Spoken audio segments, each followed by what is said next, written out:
लोगों को काफी इंटरेस्टिंग लगेगी। तो स्टार्ट करते हैं बायोटेक्नोलॉजी। बायोटेक्नोलॉजी नाम से समझ में आ रहा है, बायो के साथ टेक्नोलॉजी लगा दी गई है। तो बायो के साथ यहां पर हम कुछ टेक्नोलॉजी लगाएंगे, इसलिए बन गया ये बायोटेक्नोलॉजी।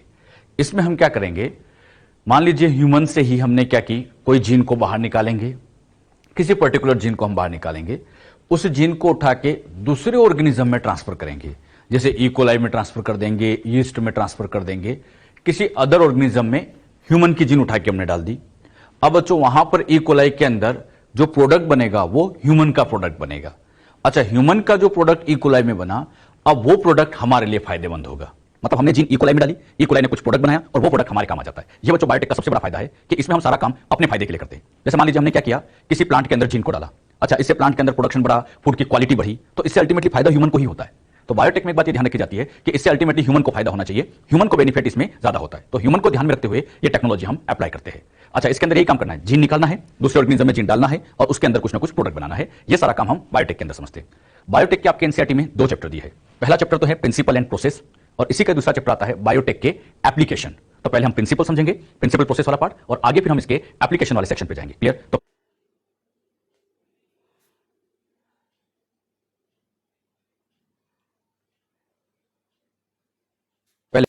हम बायोटेक्नोलॉजी का प्रिंसिपल एंड प्रोसेस वाला पार्ट समझते हैं। क्लियर? बात आती है बायोटेक्नोलॉजी, ये टर्म किसने दी है। बायोटेक्नोलॉजी टर्म देने वाले साइंटिस्ट थे कार्ल इरेकी। तो biotechnology term was given by Karl Ereky. तो कार्ल इरेकी साइंटिस्ट ने बायोटेक्नोलॉजी टर्म दी थी। बायोटेक्नोलॉजी के अंदर हम करते क्या है, तो biotechnology it is use of organism. हम ऑर्गेनिज्म का यूज करेंगे और देयर कंपोनेंट, या तो ऑर्गेनिज्म या उनका कोई कंपोनेंट हो सकता है, जैसे उनका कोई प्रोडक्ट हो सकता है, कुछ भी। तो ऑर्गेनिज्म या उनका कोई कंपोनेंट यूज करेंगे टू प्रोड्यूस प्रोडक्ट, जिससे हम प्रोडक्ट बनाएंगे, and this product is useful for human, जो ह्यूमन के फायदे के लिए, ह्यूमन के बेनिफिट्स के लिए होंगे। मतलब हम ऑर्गेनिज्म या उसका कोई कंपोनेंट यूज करेंगे, उससे हम प्रोडक्ट बनाएंगे और ये प्रोडक्ट हमारे फायदे के लिए काम करता है। तो ये बच्चों बायोटेक्नोलॉजी की एक डेफिनेशन होती है। क्लियर?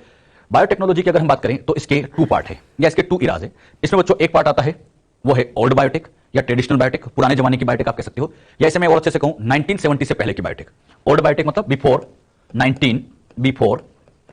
1970 से पहले की बायोटेक, और ये आती है न्यू या मॉडर्न बायोटेक आफ्टर 1970। तो 1970 से पहले की बायोटेक को हम ओल्ड कह देते हैं, बाद वाली को हम न्यू बायोटेक कहते हैं। अब बात आती है ओल्ड और न्यू बायोटेक में एग्जैक्टली होता क्या है, मतलब इनके अंदर किया क्या जाता है। अच्छा, सबसे पहले हम स्टार्ट करते हैं ओल्ड या ट्रेडिशनल बायोटेक। ओल्ड या ट्रेडिशनल बायोटेक्नोलॉजी होती क्या है। ओल्ड बायोटेक्नोलॉजी का पर्पस होता है use of natural capability of microorganism to produce products, यानी प्रोडक्ट्स बनाने के लिए हम ऑर्गेनिज्म की नेचुरल पावर का यूज करते हैं, उसकी नेचुरल पावर का यूज करते हैं। यहां पर एक लाइन लिखिए, नेचुरल कैपेबिलिटी, ऑर्गेनिज्म की जो उसकी नेचुरल कैपेबिलिटी है उसका यूज करके हम प्रोडक्ट बनाते हैं। जैसे हम एग्जांपल लेते हैं, ज्यादा अच्छे समझ में आएगा। कर्ड का प्रोडक्शन, अच्छा कर्ड का बनना ये लैक्टोबैसिलस स्पीशीज से होता है। अच्छा, कर्ड दही, दही आप सभी जानते हैं लैक्टोबैसिलस से बनाते हैं। अच्छा, इसी तरह से वाइन ब्रेड का बनना सैक्रोमाइसिस सेरेवेसिस से होता है। ये एक तरह से ओल्ड बायोटेक का ही पार्ट होता है। आप लोग सभी जानते हैं कर्ड बनता कैसे है। कर्ड बनाने के लिए सबसे पहले क्या किया जाता है, ऐसे फ्लास्क के अंदर पहले मिल्क को ले लिया जाता है। अच्छा, ये मिल्क को ले लिया गया, इस मिल्क को अच्छे से गर्म कर दिया जाता है, बहुत अच्छे से इसको गर्म करते हैं। गर्म करने के बाद आप सभी जानते हैं इसके अंदर घरों पे से करते हैं कि पुराना जो कर्ड होता है उसको इसमें हल्का सा मिला देते हैं। क्लियर? मान लीजिए ये पुराना कर्ड था, ये पुराना कर्ड इसके अंदर ऐड कर देते हैं। बात आती है पुराना कर्ड क्यों मिलाते हैं। पुराना कर्ड इसलिए मिलाते हैं क्योंकि इस पुराने कर्ड के अंदर लैक्टोबैसिलस बैक्टीरिया होता है। पुराने कर्ड के अंदर कौन सा बैक्टीरिया होता है, लैक्टोबैसिलस, यानी एक तरह से लैक्टोबैसिलस, इसको मैं शॉर्ट में एल से लिख देता हूं। लैक्टोबैसिलस बैक्टीरिया को आपने यहां ट्रांसफर कर दिया, यहां इनोकुलेट कर दिया। यहां बच्चों ये जो लैक्टोबैसिलस बैक्टीरिया आया, अब ये लैक्टोबैसिलस यहां रिलीज करता है लैक्टिक एसिड, और उसी लैक्टिक एसिड की वजह से ही मिल्क के प्रोटीन का कोएगुलेशन होता है, और थोड़े टाइम बाद आप देखते हो तो यहां पर धीरे धीरे एक ऐसा डेंस मटेरियल तैयार हो जाता है, और ये जो डेंस मटेरियल अब यहां बन गया, यही अब नाम दे दिया जाएगा कर्ड। मतलब मिल्क यहां कर्ड में चेंज हो गया, किसकी मदद से हो गया, लैक्टोबैसिलस। तो मुझे एक बात बताओ, लैक्टोबैसिलस ने लैक्टिक एसिड रिलीज किया और उसी ने यहां पर मिल्क को कर्ड में चेंज किया। तो ये जो कर्ड बनाना है, ये जो कर्ड बना है, ये लैक्टोबैसिलस की नेचुरल पावर है। मतलब लैक्टोबैसिलस के अंदर खुद में ये पावर है कि वो लैक्टिक एसिड रिलीज करता है, और उसी पावर की वजह से ये कर्ड बना पाया।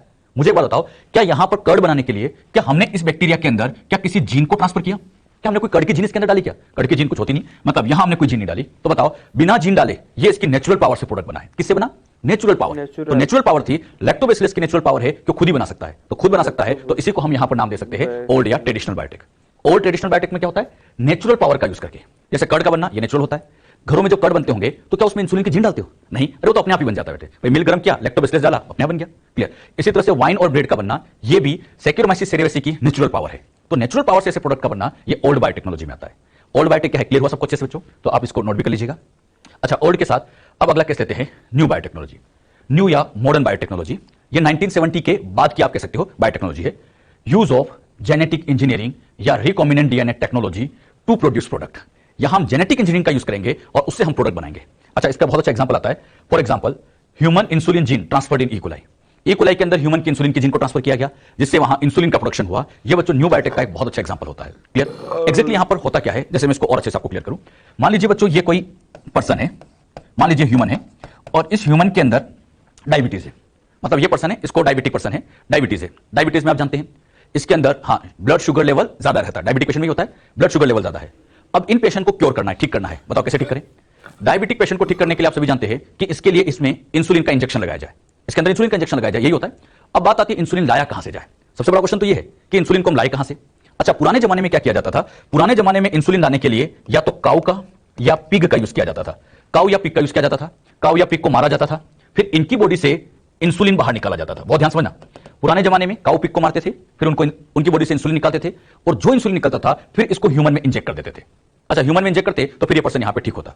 लेकिन यहां एक प्रॉब्लम ये होती थी कि जब आप काऊ या पिग का इंसुलिन ह्यूमन में डालते हैं तो कुछ लोग तो इसमें ठीक हो जाते, लेकिन बहुत सारे लोगों के अंदर एलर्जिक प्रॉब्लम आ जाती है। कई सारे लोग इसको एक्सेप्ट नहीं कर पाते, एलर्जी प्रॉब्लम आ जाती है। और एक और बड़ी प्रॉब्लम, यहां इंसुलिन ट्रांसफर करने के लिए काऊ और पिग को मारना, यह भी कोई अच्छी बात नहीं है। मतलब यह तरीका इतना अच्छा नहीं था, इसमें एलर्जी प्रॉब्लम आती थी, क्योंकि आपने ह्यूमन के अंदर किसी नॉन ह्यूमन का प्रोडक्ट डाला है, तो ह्यूमन की बॉडी इसमें एज ए अपोजिशन यहां पर रिजेक्शन शो करती है, मतलब इस इंसुलिन को एक्सेप्ट नहीं करती और एलर्जी शो करने लग जाती है। अब बात आती है, तो फिर इंसुलिन लाए कहां से? पुराने जमाने में तो काऊ पिग का यूज करते थे, लेकिन वो सक्सेस नहीं था। तो फिर बात आती है इंसुलिन को लाए कहां से? अच्छा, इस इंसुलिन को लाने के लिए अब क्या किया जाता है? सबसे पहले ह्यूमन की इंसुलिन की जीन को बाहर निकालते हैं। ह्यूमन की इंसुलिन की जीन को बाहर निकालेंगे। अब मुझे बताओ, इंसुलिन की जीन कहां से बाहर निकालें? कौन सी सेल से? हां, आप किसी भी सेल से निकाल सकते हो, क्योंकि बॉडी की हर सेल में इंसुलिन की जीन है, और किसी भी पर्सन के ले सकते हो। अच्छा, क्योंकि सभी पर्सन के अंदर इंसुलिन की जीन एक जैसी है, तो आप किसी भी पर्सन की इंसुलिन की जीन ले सकते हो। जरूरी कि पेशेंट के लिए जाए, किसी भी पर्सन की लो। अच्छा, इस इंसुलिन की जीन को उठा के अब इकोलाई में डालो। बताओ, ह्यूमन की जीन कहां डाल दी गई? इकोलाई के अंदर। जब ये इकोलाई के अंदर डाल दी गई, तो इकोलाई ने यहां पर ह्यूमन के इंसुलिन का प्रोडक्शन किया। क्लियर? और ये जो ह्यूमन का इंसुलिन बने, अच्छा, ये ह्यूमन इंसुलिन ही है, क्योंकि जीन ह्यूमन की है। अरे, जीन तो ह्यूमन की है, तो इंसुलिन जो बनेगा ह्यूमन का ही बनेगा। और इस ह्यूमन इंसुलिन को उठा के अब यहां पेशेंट में ट्रांसफर करें। अच्छा, पेशेंट में ट्रांसफर करेंगे तो इस बार कोई रिजेक्शन नहीं आएगा, कोई एलर्जिक रिएक्शन नहीं आएगी, कोई एलर्जिक रिएक्शन नहीं आती। और एक सबसे बड़ा फायदा, ई कोलाई की सेल आप सभी जानते हैं 20 मिनट में डिवाइड होती है। तो जैसे जैसे ये सेल्स डिवाइड होती जाएगी, यहां प्रोडक्शन भी बहुत ज्यादा होगा, यानी कम टाइम में हम लार्ज स्केल लेवल पर प्रोडक्शन कर सकते हैं। दो फायदा, एक तो एलर्जी नहीं होती, और कम टाइम में प्रोडक्शन भी ज्यादा हो सकता है। और खास बात, ये प्रोडक्ट है तो ह्यूमन का ही, क्योंकि ह्यूमन की जीन से ही बना है। तो ह्यूमन की जीन का प्रोडक्ट है, तो पेशेंट में अगर डालते भी है तो कोई साइड इफेक्ट के चांस नहीं, कोई एलर्जी की प्रॉब्लम नहीं है। तो हमने यहां किया क्या? जीन को निकाला, ई कोलाई में डाला, प्रोडक्ट बनाया, फिर ह्यूमन में ट्रांसफर किया। तो ऐसे जीन निकाला, ई कोलाई में डालना, ये सारा जो पार्ट होता है, यही बच्चों कहलाता है जेनेटिक इंजीनियरिंग। ये तरह की इंजीनियरिंग है। हम इसमें जीन को बाहर निकाल रहे हैं, उसको काट रहे हैं, आगे मैं समझाऊंगा, वेक्टर के साथ जोड़ेंगे, ई कोलाई में डालेंगे, ये सब एक तरह की इंजीनियरिंग होती है। जेनेटिक लेवल की इंजीनियरिंग, तो इसी को नाम दिया जेनेटिक इंजीनियरिंग। तो जेनेटिक इंजीनियरिंग से हम प्रोडक्ट बना रहे हैं, और जेनेटिक इंजीनियरिंग से प्रोडक्ट का बनना, यह कहलाता है न्यू या मॉडर्न बायोटेक। यानी बायोटेक के कितने पार्ट हो गए? दो। एक हो गया ट्रेडिशनल बायोटेक, एक हो गया मॉडर्न बायोटेक। ट्रेडिशनल में ऐसे जीन नहीं डालते थे, नेचुरल पावर का यूज करते थे। तो नेचुरल पावर से अगर कोई प्रोडक्ट बनता है, किससे? नेचुरल पावर से बनता है, तो वो कहलाता है ओल्ड बायोटेक। और अगर जेनेटिक इंजीनियरिंग से बनाया जाए तो ये कहलाता है न्यू बायोटेक। और न्यू या मॉडर्न बायोटेक का बेस्ट एग्जांपल इंसुलिन का बनना।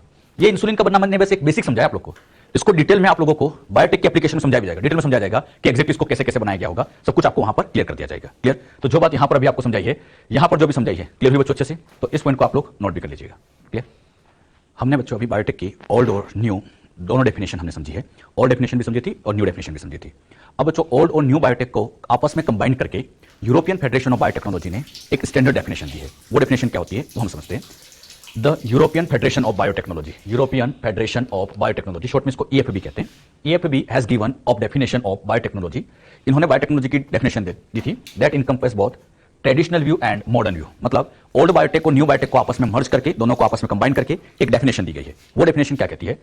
The definition given by EFB is as follow: the integration of natural science and organism, cells, parts thereof and molecular analogs for product and services. अब ये जो definition है कम से कम word में है, लेकिन बहुत कुछ समझाना चाहती है। अब ये डेफिनेशन को आप ध्यान से समझने की कोशिश करो कि एग्जैक्टली यहां पर कहना क्या चाहता है।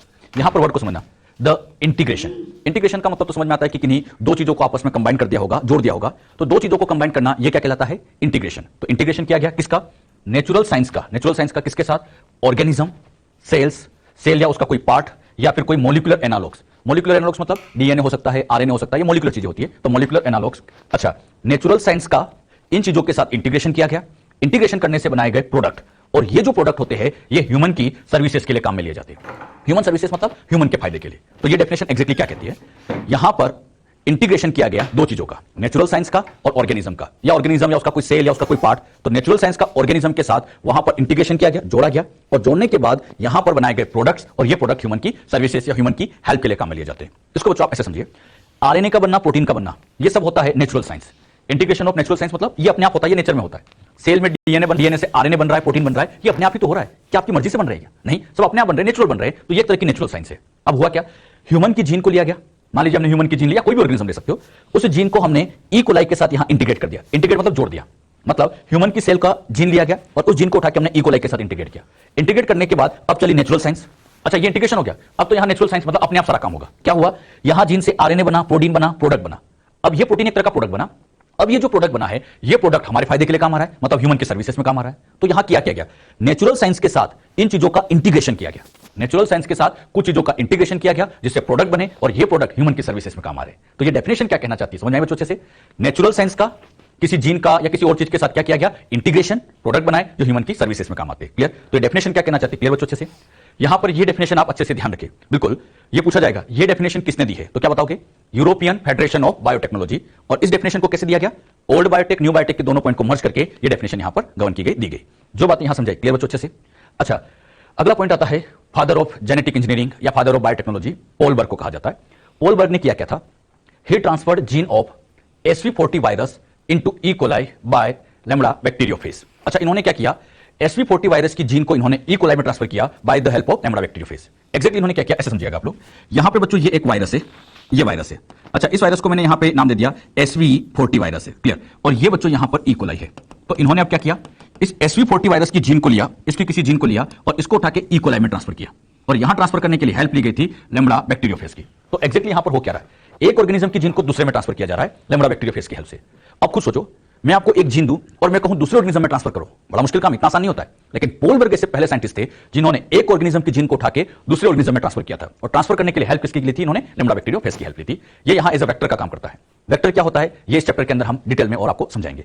जो बात यहां भी समझाई, क्लियर हुई? तो Paul Berg father of biotechnology, Stanley Cohen and Herbert Boyer, इन साइंटिस्ट का नाम वेरी इंपॉर्टेंट, ये अच्छे से याद रखना है, कोहन एंड बॉयर। अच्छा, कोहन एंड बॉयर में ये बच्चों कोहन और ये बॉयर, एनसीईआरटी में इनका डायग्राम भी दिया है, तो ध्यान रखिए, इनका फोटो लगा रखा है।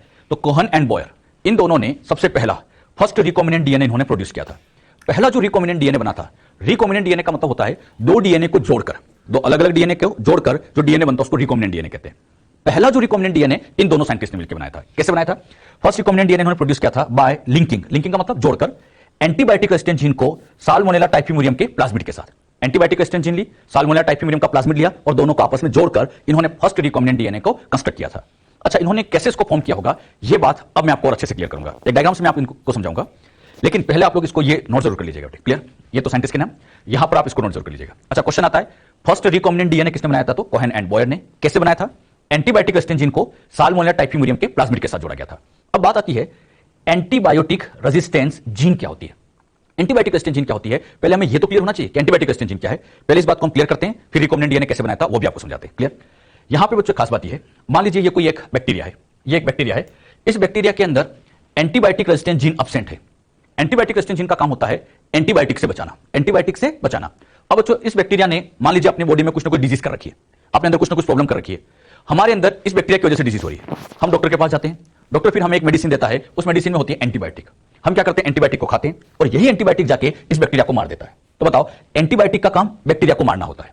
पहले ये सब क्लियर रखना अच्छे से, इस टॉपिक में ये बातें बहुत जगह यूज की जाएगी। तो एंटीबायोटिक का काम क्या है, बैक्टीरिया को मारना, माइक्रो ऑर्गेनिज्म को मारना, ऐसे बैक्टीरिया को मार देना, ये एंटीबायोटिक का काम है। लेकिन एक बात आपने ये पढ़ी भी होगी और सुना भी होगा कि अगर हम बहुत ज्यादा एंटीबायोटिक का यूज करने लगे तब तो फिर बैक्टीरिया अपने अंदर कुछ रेजिस्टेंट पावर डेवलप कर लेते हैं। मान लीजिए बच्चों ये बैक्टीरिया है, अब इसके अंदर यहां पर समझाने के लिए ये कुछ एंटीबायोटिक रेजिस्टेंट जीन प्रेजेंट है, इस बैक्टीरिया के अंदर एंटीबायोटिक रेजिस्टेंट जीन प्रेजेंट है। अब इसके ऊपर एंटीबायोटिक डालते हैं, अगर अब इसके ऊपर एंटीबायोटिक डालेंगे तो ये एंटीबायोटिक इसका कुछ नहीं कर सकती, ये एंटीबायोटिक इसका कुछ नहीं कर पाएगी। क्यों? क्योंकि इसके अंदर रेजिस्टेंट जीन थी।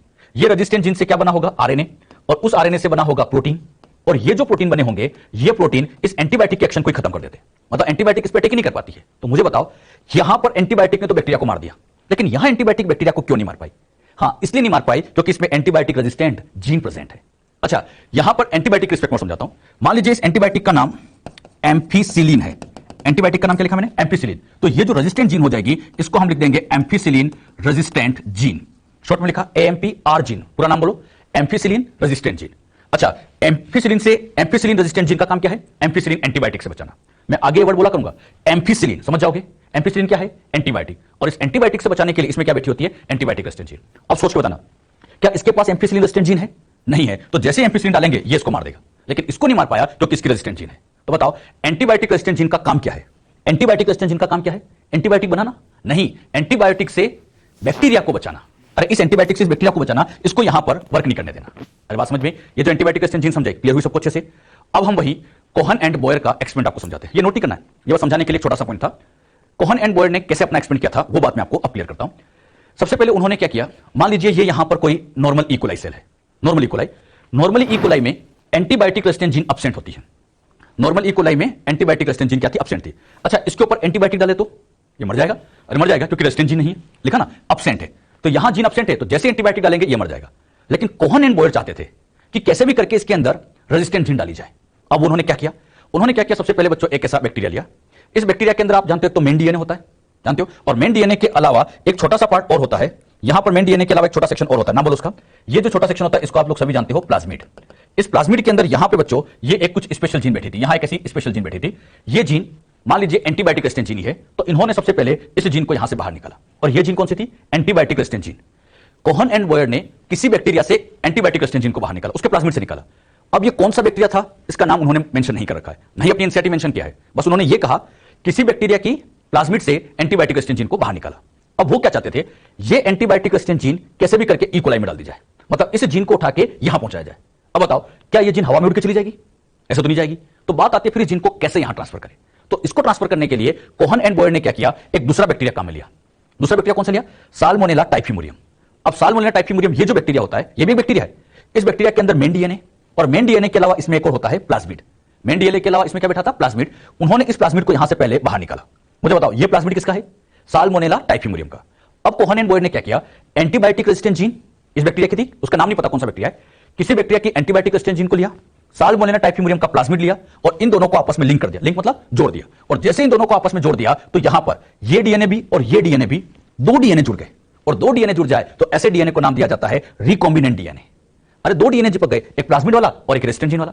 तो अरे प्लाज्मिड भी तो डीएनए होता है और ये रेजिस्टेंट जीन भी तो छोटा डीएनए है। तो दो डीएनए को आपस में कंबाइन किया गया, इसलिए नाम दिया रिकॉम्बिनेंट डीएनए। इसी का एक नाम और आरडीएनए।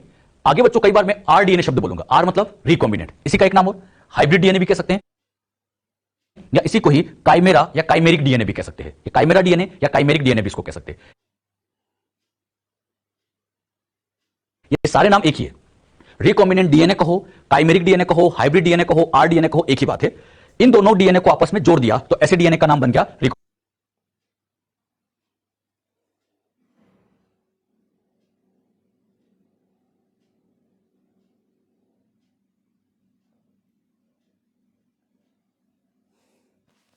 Recombinant DNA. अच्छा, रिकॉम्बिनेंट डीएनए, ये पहला रिकॉम्बिनेंट डीएनए बनाया था किसने? कोहन एंड बॉयर ने। कैसे बनाया बताओ?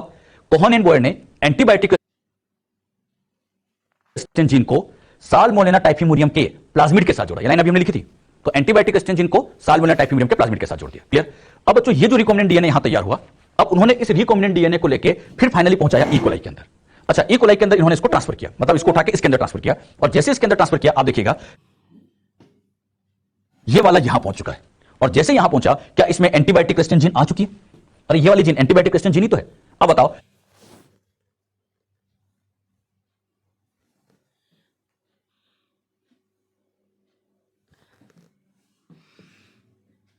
पहले एंटीबायोटिक डालते थे, पहले एंटीबायोटिक डालते थे,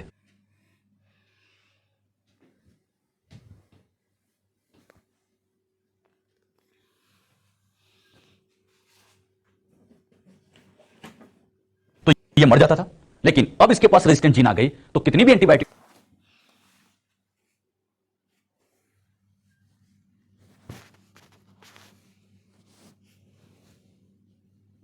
डालो अब ये नहीं मरेगा। अच्छा, इसके ऊपर एंटीबायोटिक डालो अब ये नहीं मरेगा क्योंकि रेजिस्टेंट जीन आ गई। तो यहां पर नई जीन आ गई, इसके अंदर क्या आ गई? नई जीन। और नई जीन आ गई तो मैं कह सकता हूं इसका जीनोटाइप यहां पर हमने चेंज कर दिया। हमने यहां पर आर्टिफिशियली नई जीन डाल दी। तो इसका जीनोटाइप चेंज हुआ, और जीनोटाइप चेंज हुआ तो फिनोटाइप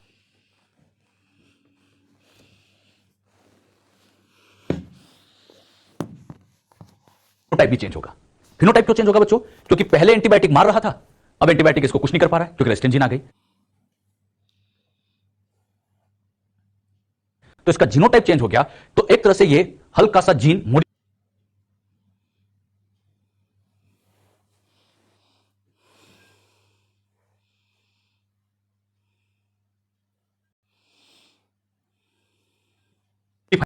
कर दिया गया। इसके जीनोटाइप को हमने मॉडिफाइड कर दिया, तो इसी को लिखा गया जेनेटिक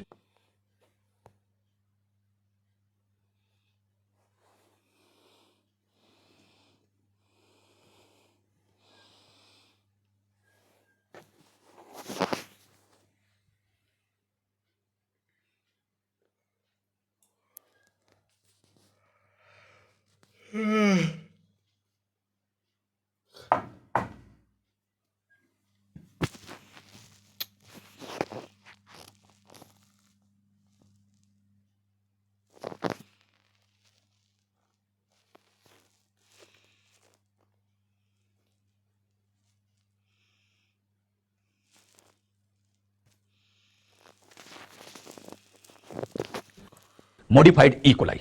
जेनेटिक मॉडिफाइड को शॉर्ट में लिखते हैं जीएम। जीएम का फुल फॉर्म जेनेटिक मॉडिफाइड। और ये जो जेनेटिक मॉडिफाइड ई कोलाई बना है, इसके अंदर एंटीबायोटिक रेजिस्टेंट जीन प्रेजेंट है, और जीन प्रेजेंट होने से अब एंटीबायोटिक इसका कुछ नहीं कर सकती। इसको तो अभी भी मार सकती है, लेकिन इसको नहीं मार सकती क्योंकि रेजिस्टेंट जीन आ गई। तो मुझे बताओ, नई जीन जब हम डालते हैं जेनेटिक इंजीनियरिंग से, तो इसमें जीनोटाइप भी चेंज होगा क्योंकि नई जीन आई। हमने आर्टिफिशियल जीन डाल दी तो जीनोटाइप भी चेंज हो गया, तो साथ साथ फिनोटाइप भी चेंज हो जाएगा। तो यहां इस ऑर्गेनिज्म का जीनोटाइप फिनोटाइप चेंज हो जाता है, और जीनोटाइप चेंज हुआ इसे लिखा गया जेनेटिक मॉडिफाइड। अरे बात समझ में? अच्छा, यहां पर एग्जैक्टली क्या किया गया कुछ समझ में बच्चों? एंटीबायोटिक रेजिस्टेंट जीन को लिया, साल्मोनेला टाइफिमुरियम के प्लाज्मिड के साथ जोड़ा, रिकॉम्बिनेंट डीएनए बनाया, और इसको उठा के इन्होंने होस्ट के अंदर पहुंचाया। और यहां पर ये बच्चों एक तरह से होस्ट ही है, और ये होस्ट कोई और नहीं ई कोलाई की सेल है, जिसके अंदर जीन डालते हैं उसको क्या कहा जाता है? होस्ट। अब बताओ, हमने बच्चों इस जीन को पहुंचाने के लिए एक तरह से इस डीएनए की भी हेल्प ली, यानी इस प्लाज्मिड की हेल्प ली। तो जीन को ट्रांसफर करने के लिए, जीन को होस्ट में ट्रांसफर करने के लिए जो दूसरा डीएनए काम आता है, इसको वेक्टर कहा जाता है। मतलब यही प्लाज्मिड क्या नाम बन गया? वेक्टर। वेक्टर क्या होता है समझना? वेक्टर बच्चों एक ऐसा डीएनए जो डिजायर्ड जीन, मतलब काम की जीन को होस्ट में पहुंचाता है। तो डिजायर्ड जीन को होस्ट में पहुंचाने के लिए जो डीएनए काम में लिया गया उसका वेक्टर कहा जाता है। क्लियर? और यह वेक्टर एक तरह का प्लाज्मिड ही है। अब बच्चों के दिमाग में एक डाउट यहां बनता है कि सर ऐसा भी तो कर सकते थे कि इस पूरे प्लाज्मिड को बाहर निकालते और ऐसे यहां डाल सकते थे। बिल्कुल ये भी किया जा सकता था, लेकिन कोहन एंड बॉयड ने कैसे ये एक्सपेरिमेंट किया था, ये बच्चों मैंने आपको बताया। उन्होंने एक्जेक्टली क्या किया था? चाहते तो ऐसा भी हो सकता था कि इस प्लाज्मिड को निकालते और डायरेक्ट पहुंचा सकते थे, अरे प्लाज्मिड यहां एज वेक्टर काम लेते हैं। लेकिन यहां पर इस वाले प्लाज्मिड को लेने का एक फायदा ये होता है कि ई कोलाई की सेल और साल्मोनेला टाइफिमुरियम की सेल काफी मिलती जुलती होती है, और मिलती जुलती सेल होने से फायदा ये होता है कि ये जो प्लाज्मिड है यहां पर आसानी से रेप्लिकेट भी कर सकता है, मतलब अपनी कॉपी भी बना सकता है। ये एक से यहां पर आसानी से दो भी हो सकता है, रेप्लिकेट कर सकता है। तो इन्होंने साल्मोनेला टाइफिमुरियम का प्लाज्मिड क्यों लिया था? उसका रीजन यही होता है कि यहां पर इसका प्लाज्मिड ई कोलाई की सेल में आसानी से रेप्लिकेट कर जाता है। इसीलिए कोहन एंड बॉयर ने साल्मोनेला टाइफिमुरियम के प्लाज्मिड का यूज किया था, क्योंकि इनकी सेल काफी सेम होती है, मिलती जुलती है। जो एक्सपेरिमेंट मैंने अभी आपको समझाया, आपके एनसीईआरटी में पूरे आधे पेज का एक वहां पर पैराग्राफ लिखा है। जब आप उस पैराग्राफ को डायरेक्टली पढ़ते हैं तो आपको समझ में नहीं आता कि वो कहना क्या चाहता है। तो आप क्या करना बच्चों, उस डायग्राम को समझ, उस पैराग्राफ को पढ़ते समय ये डायग्राम सामने रखना। डायग्राम सामने रख के उस पैराग्राफ को पढ़ोगे, आपको बहुत आसान लगेगा, और ऐसे पढ़ते रहोगे तो थोड़ी देर में नींद आ जाएगी। तो आप इन डायग्राम का यूज करते हुए बायोटेक को समझने की कोशिश करें बेटे। क्लियर? अभी तो जस्ट स्टार्ट है, आगे हम इसमें कई तरह के डायग्राम भी बनाएंगे। बायोटेक को समझने का बेस्ट तरीका, डायग्राम अगर आपके पास अच्छे हैं तो आप लोग इसको बहुत इजी वे में समझ जाएंगे। क्लियर? जो मैंने अभी आपको समझाया, एक बार मैं आपसे फिर पूछता हूं। पहला recombinant DNA Cohen and Boyd ने बनाया। कैसे बनाया? एंटीबायोटिक रेजिस्टेंट जीन को साल्मोनेला टाइफिमुरियम के प्लाज्मिड के साथ जोड़ा। क्लियर? और ये पूछा जाएगा, उन्होंने जो रिकॉम्बिनेंट डीएनए बनाया था ये ह्यूमन में ट्रांसफर किया? अरे नहीं, ह्यूमन में नहीं। कहां ट्रांसफर किया था? ई कोलाई के अंदर। बात समझ में? और उन्होंने साल्मोनेला टाइफिमुरियम का प्लाज्मिड क्यों यूज किया? इसलिए यूज किया था क्योंकि इसका प्लाज्मिड ई कोलाई की सेल में आसानी से रेप्लिकेट कर जाता है, क्योंकि इनकी सेल काफी सेम होती है, मिलती जुलती होती है। जो बात यहां समझे, क्लियर?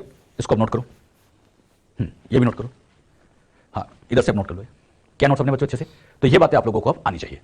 अगला पार्ट अब हम यहां समझेंगे, स्टेप्स ऑफ बायोटेक्नोलॉजी। बायोटेक्नोलॉजी में कौन कौन सी स्टेप्स फॉलो की जाती है? अभी तो मैंने आपको साइंटिस्ट के नाम समझाए, अब मैं इसकी स्टेप्स आपको समझाता हूं। बायोटेक की स्टेप को मैं अभी केवल एक बेसिक वे में समझाऊंगा, डिटेल में आगे पढ़ाएंगे, मतलब बहुत जल्दी आपको समझाएंगे। पहले एक बेसिक आपको क्लियर कर दें कि एक्जेक्टली बायोटेक्नोलॉजी में होता क्या है। तो शुरुआत से लेके मैं आपको एंड तक का एक बेसिक सेक्शन या एक तरह से कहूं ओवरव्यू आपको दे रहा हूं कि एक्जेक्टली बायोटेक में क्या होता है। डिटेली समझा रहा हूं, बेसिक बातें क्लियर कर रहे हैं। सबसे पहले मान लीजिए ये कोई सेल है, मान लीजिए हमारे लिए हमारी जो कंपनी है बायोटेक की कोई कंपनी इंसुलिन बनाना चाहती है सिखाने के लिए। उस कंपनी का टारगेट क्या है? इंसुलिन बनाना। अच्छा, इंसुलिन बनाने के लिए सबसे पहली रिक्वायरमेंट आती है इंसुलिन की जीन। बिना इंसुलिन की जीन के इंसुलिन बन नहीं सकता। तो हमें सबसे पहले चाहिए इंसुलिन की जीन। बात आती है इंसुलिन की जीन कहां से लाए, इंसुलिन की जीन कहां से लाए, तो इसके लिए मैंने आपको कई बार बताया, बॉडी की कौन सी सेल ले, कोई भी, तो हमने बॉडी की कोई भी सेल ले ली। अब इस सेल में से सबसे पहले सेल में से जितना भी डीएनए, उस डीएनए का आइसोलेशन किया जाता है। अच्छा, आइसोलेशन कैसे किया जाता है ये भी समझाऊंगा मैं आगे। मैंने कहा ना बस मैं यहां पर बेसिक समझा रहा हूं, स्टेप एक तरह से नाम लिख रहा हूं, केवल डिटेल में आगे पढ़ाएंगे। सबसे पहले डीएनए का आइसोलेशन कर देते हैं, डीएनए बाहर आ गया। अब जो डीएनए बाहर आया, इस डीएनए को काटेंगे, और काटने के लिए यहां पर एंजाइम आता है आरई। आरई का फुल फॉर्म रेस्ट्रिक्शन एंडोन्यूक्लियस। अच्छा, ये नाम हमने पहले भी कई बार लिया है, रेस्ट्रिक्शन एंडोन्यूक्लियस। अब जो ये बारी आ रही है कि रेस्ट्रिक्शन एंडोन्यूक्लियस को हम डिटेल में समझे, तो यस, इसको भी हम बहुत जल्दी डिटेल में पढ़ने वाले हैं कि इसके क्या क्या फीचर्स होते हैं। क्लियर? आरई का काम अभी ध्यान रखो, डीएनए को काटेगा। अच्छा, डीएनए को काटेगा तो डीएनए के कई टुकड़े बन जाएंगे, ऐसे बहुत सारे टुकड़े बनेंगे। हमारा डीएनए बहुत बड़ा है तो ऐसे कई फ्रेगमेंट्स बनेंगे। जब ये फ्रेगमेंट्स बन जाएंगे तो इन सब फ्रेगमेंट में से सारे फ्रेगमेंट हमारे काम के नहीं है। हमारे लिए काम का कौन सा होता है? इंसुलिन की जीन। तो हमें इन फ्रेगमेंट में से इंसुलिन की जीन ढूंढनी पड़ेगी, सर्च करनी पड़ेगी कि इनमें कैसे पता लगा है कि इंसुलिन की जीन कैसे है। अच्छा, ये कैसे पता लगाते हैं ये भी मैं आगे समझाऊंगा आपको। अभी बस मैंने कहा ना, स्टेप के नाम लिख रहा हूं केवल। यहां पे बच्चों इनमें से इंसुलिन की जीन कैसे पता करते हैं वो भी समझा देंगे। अच्छा, मान लीजिए सिखाने के लिए ये रेड वाली इंसुलिन की जीन है, कौन सी वाली? रेड वाली। तो अब ये इंसुलिन की जीन जो हमने सिलेक्ट कर ली है, यहां पे हम करेंगे selection of desired gene. Selection of desired gene मतलब जो हमारा डिजायर्ड जीन किसको कहते हैं? जो हमारे लिए इंपॉर्टेंट है, जिससे हमें प्रोडक्ट बनाना है। इंसुलिन की जीन डिजायर्ड जीन है, तो ये इंसुलिन की जीन आ गई। अभी इंसुलिन की जीन की नंबर बहुत कम है, मतलब कई बार हम जब वेक्टर के साथ जोड़ेंगे तो हो सकता है कि प्रॉपर जुड़ नहीं पाए क्योंकि नंबर कम है, क्योंकि एक बार में जुड़ जाए कोई जरूरी भी नहीं। तो हमें इसकी पहले नंबर बढ़ा लेनी चाहिए। जैसे मैंने कहा नंबर बढ़ाना है, उसी टाइम आपका दिमाग भी क्लिक करना चाहिए, सब सिखा चुका हूं मैं। अगर हमें जीन की नंबर बढ़ाना है, डीएनए को एम्पलीफाई करना है, कौन सी technique? Yes, very good, PCR. तो यहां पे हम नंबर इंक्रीज करेंगे बाय पीसीआर। अच्छा, पीसीआर करते ही ये नंबर बढ़ जाएगी। पीसीआर करने का फायदा नंबर बढ़ाने के लिए, लेकिन मैं फिर कहूंगा पीसीआर ऑप्शनल होता है। अगर बच्चों नंबर मान लो यहां पहले से ही ज्यादा होती तो फिर पीसीआर करने की आवश्यकता नहीं है, पीसीआर की जरूरत नहीं है। पीसीआर हमेशा ऑप्शनल रखा जाता है। क्लियर? अभी क्या बताया? डीएनए को बाहर निकाला, आरई से काटा, डिजायर जीन को सिलेक्ट करेंगे, फिर उसके नंबर को बढ़ा देंगे। अच्छा, ये सब कैसे होगा डिटेल में सब पढ़ाया जाएगा, अभी बेसिक सिखा रहा हूं मैं। अच्छा, अब ये जो डिजायर जीन है, ये डिजायर जीन है, ये जीन सेल के बाहर काम नहीं करेगी, ये सब सेल के बाहर है, तो हमें इसको सेल के अंदर ट्रांसफर करना पड़ेगा, होस्ट सेल में पहुंचाना पड़ेगा। मैं जीन को उठा के यहां बाहर रख दूं, जीन को उठा के बाहर रख दूं, क्या काम करेगी? नहीं, उसको तो सेल मिलनी चाहिए, सेल में तो काम करेगी। तो इसको पहले होस्ट सेल में ट्रांसफर करना पड़ेगा। बात आती है कैसे ट्रांसफर करें, तो होस्ट सेल में ट्रांसफर करने के लिए हमें यहां पर रिक्वायरमेंट होती है एक स्पेशल डीएनए की, जिसका नाम होता है वेक्टर। ये वेक्टर बच्चों मोस्ट ऑफ केस में आप जानते हैं प्लाज्मिड है, लेकिन प्लाज्मिड के अलावा भी और भी बहुत सारे होते हैं। कौन कौन से होते हैं, वेक्टर में क्या फीचर होने चाहिए, सब आगे सिखाया जाएगा। मैं कह रहा हूं ना, बेसिक सिखा रहा हूं। हाँ, हमें ऐसे वेक्टर की जरूरत पड़ती है, और वेक्टर की ध्यान रखना, एक कॉपी नहीं लेते, वेक्टर की कई कॉपी लेते, सिखाने के लिए दो, लेकिन ये दो नहीं, ये बहुत सारे लिए जाते हैं। अच्छा, ये जितने भी वेक्टर होते हैं, इन सारे वेक्टर को ऐसे बच्चों जैसे टेस्ट ट्यूब में भर लिया गया। सिखाने के लिए वेक्टर को कहां भर लिया गया? टेस्ट ट्यूब में। अब इन वेक्टर को कट करने के लिए इसके अंदर भी यहां पर एक एंजाइम डाल देंगे, आरई। फुल फॉर्म बोलो।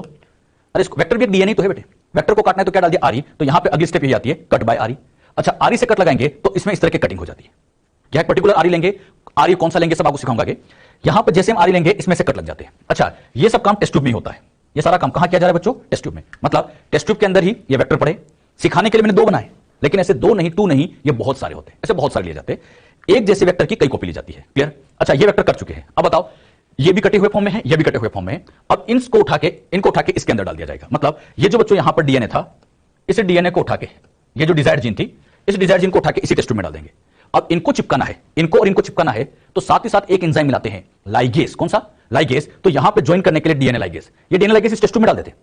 बताओ टेस्ट ट्यूब में क्या डाल दिया? DNA ligase. लाइगेस क्या करेगा? इसको और इसको जोड़ेगा, मतलब ये और ये आपस में जुड़ेंगे। अब बच्चों जुड़ते टाइम एक चांस ये होता है, ध्यान सुनना, ये कैसे इंपॉर्टेंट है। जब ये ज्वाइन होते हैं, जुड़ते हैं, तो एक चांस ये होता है कि यहां पर ये वेक्टर वापस खुद से जुड़ जाए। हाँ, बिल्कुल चांस है भाई, लाइगेस है, और मैं तो कहूंगा ज्यादा चांस है कि खुद से जुड़ जाए। अगर बच्चों ये यहां पर खुद से चिपक गया, मान लो खुद से चिपक गया, तो जैसे ये कटा फिर जुड़ गया, कटा और फिर जुड़ गया। अगर ये वापस जुड़ गया तो ये पहले जैसा ही बन जाएगा। अरे जैसे ये चिपकेगा पहले जैसे तो बन गया। मुझे बताओ, क्या इसमें नया डीएनए आ पाया? नहीं आ पाया, तो यहां नया डीएनए नहीं पहुंचा। ऐसा हो सकता है कि वेक्टर खुद से जुड़ जाए, इसीलिए हम ज्यादा कॉपी लेते हैं। अच्छा, एक केस भी तो हो सकता था कि ये डिजायर जीन आके यहां जुड़ जाए, मतलब यहां पर ऐसे ये बच्चों डिजायर जीन जुड़ जाए, बिल्कुल हो सकता है। तो यहां पे बच्चों हो सकता है डिजायर जीन जुड़ जाए। मतलब दो चांस है, पहला चांस ये खुद से जुड़ जाए, और दूसरा चांस डिजायर जीन यहां जुड़ जाए। दो बातें हैं। अगर बच्चों ये खुद से ही जुड़ गया तो यहां नया डीएनए कुछ आया नहीं, तो इसमें हम स्पेशल नाम लिखेंगे नॉन रिकॉम्बिनेंट डीएनए। क्या लिखेंगे बच्चों? Non recombinant DNA. इसको शॉर्ट में लिख सकता हूं एनआर। एनआर मतलब नॉन रिकॉम्बिनेंट, ये नॉन रिकॉम्बिनेंट डीएनए। अच्छा, क्यों कहा नॉन रिकॉम्बिनेंट? इसको इसलिए कहा गया है क्योंकि ये खुद से जुड़ गया, नया कुछ जुड़ नहीं पाया। अच्छा, इसी नॉन रिकॉम्बिनेंट डीएनए को मैं एक नाम और लिख सकता हूं, सेल्फ लाइगेटेड। वर्ड समझने की कोशिश करना बच्चों। सेल्फ लाइगेटेड, नाम से समझ में आ रहा है, खुद से ही लाइगेट हो गया, कुछ नया नहीं, खुद से ही लाइगेट हो गया तो सेल्फ लाइगेटेड हो गया। लेकिन यहां बताओ, इस वाले के अंदर कुछ नया जुड़ गया है, और नया जुड़ गया तो ये बन गया रिकॉम्बिनेंट डीएनए। तो मुझे बताओ, एक चांस थी खुद जुड़ जाए, एक चांस थी कि यहां कुछ नया जुड़ जाए, तो दो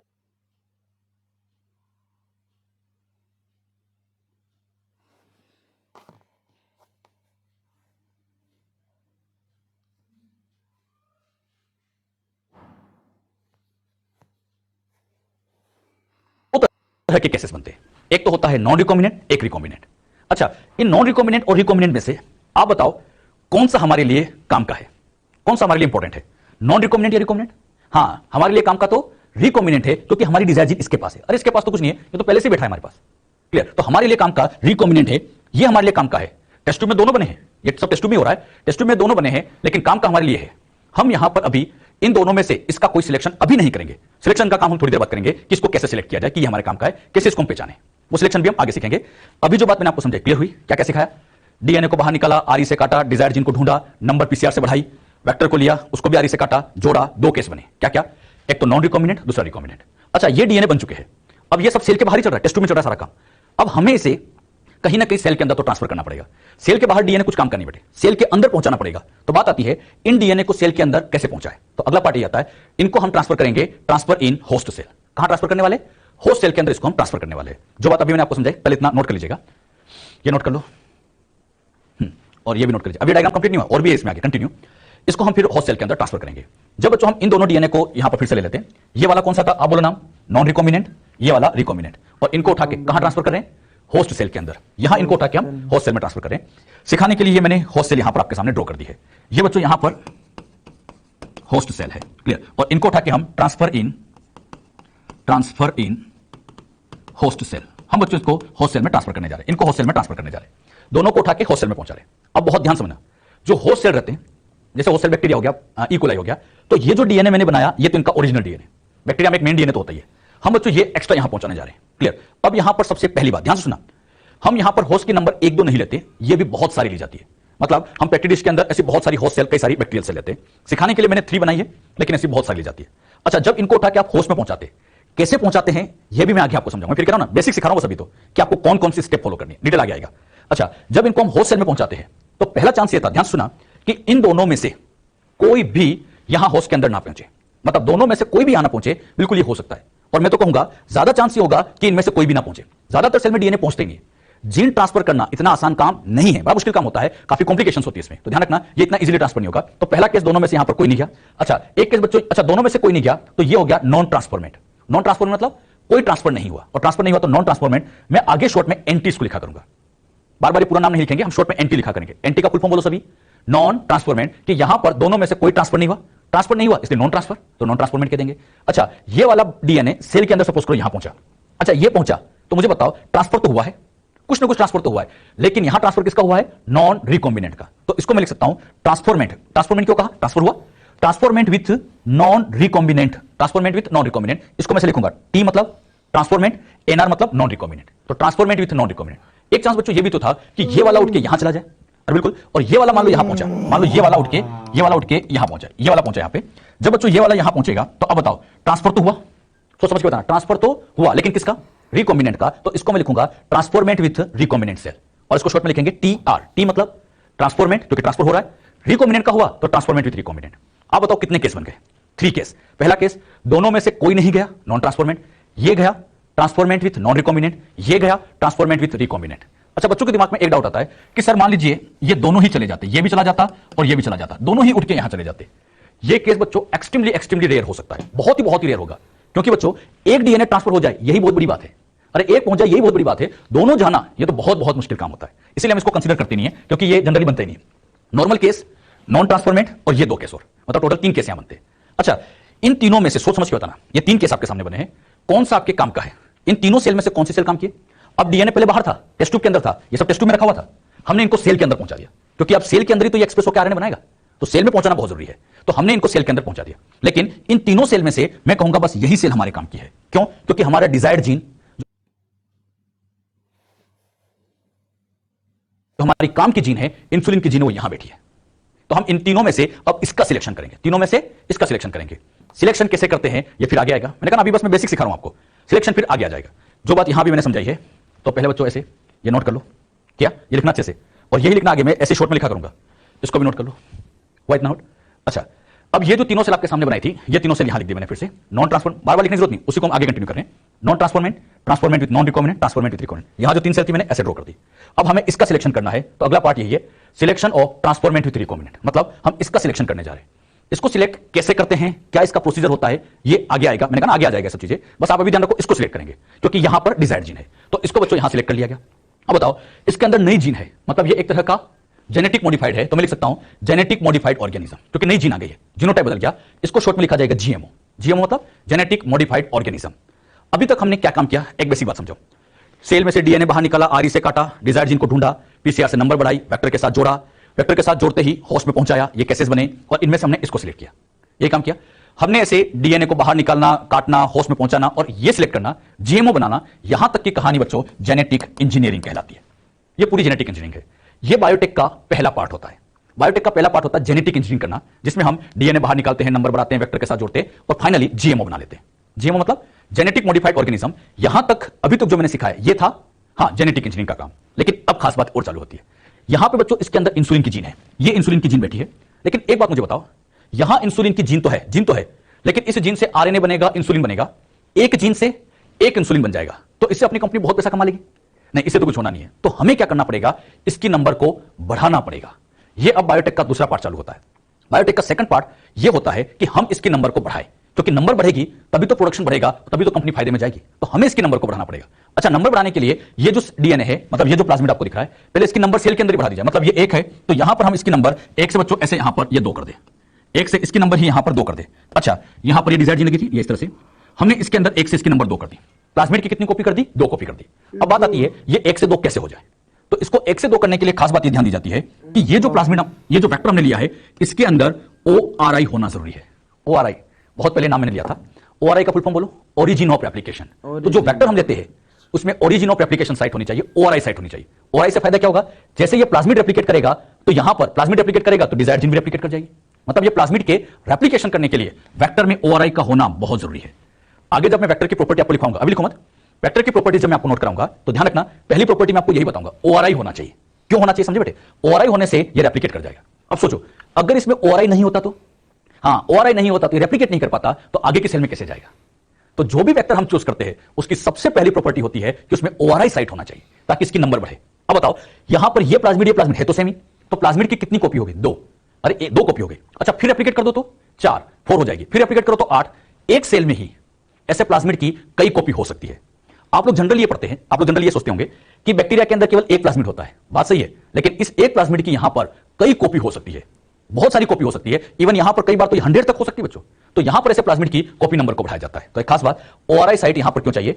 increase copy number of plasmid. अब मुझे बताना कॉपी नंबर क्या है?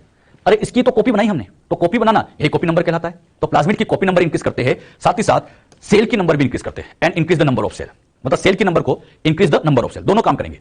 प्लाज्मिड की नंबर तो बढ़ाई रहे, साथ ही साथ सेल की नंबर भी बढ़ाई जाएगी। बात आती है सेल की नंबर कैसे बढ़ाएं। सेल की नंबर बढ़ाना है तो उसको डिवाइड करेंगे। आगे मैं आपको समझाऊंगा। इन सेल को डिवाइड करने के लिए हम बड़े बड़े बायोरिएक्टर लेंगे जिनमें 1000 लीटर का कल्चर मीडियम भरेंगे और सेल को रात दिन ग्रो कराएंगे, जिससे इसकी बच्चों नंबर बढ़े। जैसे ये है तो ये प्लाज्मिड भी रेप्लिकेट करता जाएगा, मतलब यहां पर आप देखोगे तो ऐसे प्लाज्मिड की नंबर भी बढ़ती जाएगी और इन सेल्स की नंबर भी बढ़ती जाएगी। हमें दोनों काम करना है, प्लाज्मिड की नंबर सेल के अंदर बढ़ाना है और सेल की नंबर भी बढ़ती जानी है, ताकि इससे अल्टीमेटली प्रोडक्शन बहुत ज्यादा हो। हमारा टारगेट यही है, प्रोडक्शन को बढ़ाना है। तो प्रोडक्शन बढ़ाने के लिए इन जीन्स की नंबर बढ़ानी पड़ेगी। तो इससे प्लाज्मिड की कॉपी नंबर भी बढ़ा देते हैं और सेल की नंबर भी बढ़ा देते हैं, ताकि इससे अल्टीमेटली प्रोडक्शन ज्यादा हो।